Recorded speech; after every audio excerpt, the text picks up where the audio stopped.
बिहार में हो रहे 4 विधानसभा उपचुनाव का मतदान संपन्न। रामगढ़ और इमामगंज विधानसभा समेत कई बूथों पर मतदाताओं ने वोटिंग से किया इनकार। रोड नहीं तो वोट नहीं का बैनर लगाकर कर दिया बहिष्कार। तो सबसे पहले नमस्कार, आप देख रहे हैं न्यूजिरा और मैं आपके साथ विपिन। बिहार की 4 सीटों पर उपचुनाव संपन्न हो गया। कुछ बूथों पर वोट बहिष्कार की बात सामने आई। निर्वाचन आयोग के अनुसार इमामगंज, बेलागंज, तराड़ी और रामगढ़ में बुधवार शाम 6 बजे तक 52.83% मतदान हुआ। साल 2020 में हुए विधानसभा चुनाव से तुलना की जाए तो इस बार 6% कम मतदान हुआ। इस बार उपचुनाव बेलागंज में सबसे अधिक 56.21% मतदान हुआ।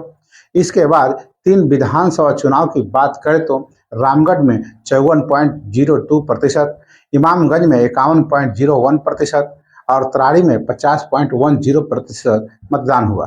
वहीं बात करें साल 2020 के विधानसभा चुनाव की तो बेलागंज में सबसे अधिक 61.14%, रामगढ़ में 63.84%, इमामगंज में 58.60% और तराड़ी में 55.35% मतदान हुआ था।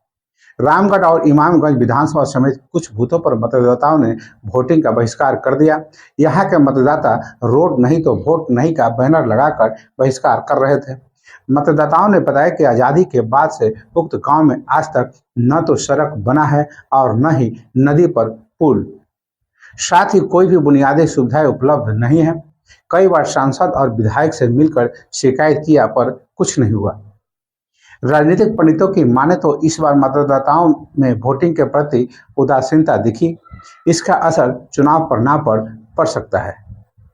सभी चारों विधानसभा निर्वाचन क्षेत्र में मतदान केंद्रों की कुल संख्या 1277 और मतदान केंद्र स्थलों की कुल संख्या 929 थी। निर्वाचन लड़ने वाले कुल उम्मीदवारों की संख्या 38 थी, जिसमें 33 पुरुष और 5 महिला उम्मीदवार थी। बता दें कि 4 विधानसभा उपचुनाव के लिए करीब 7,000 सुरक्षा बलों और 2550 गृह रक्षकों की तैनाती की गई थी। सुरक्षा बलों में अर्धसैनिक बल, बिहार विशेष सशस्त्र पुलिस एवं जिला बल शामिल थे। इसके साथ ही अश्व आरोहित दल एवं दस्ते भी शामिल थे। बिहार के 4 सीटों पर उपचुनाव से पहले बेलागंज, रामगढ़ और तराड़ी विधानसभा सीट महागठबंधन के कब्जे में था। तीनों सीटों के विधायक इसी साल लोकसभा चुनाव जीतकर संसद पहुंच गए तो यह सीट खाली हो गई थी।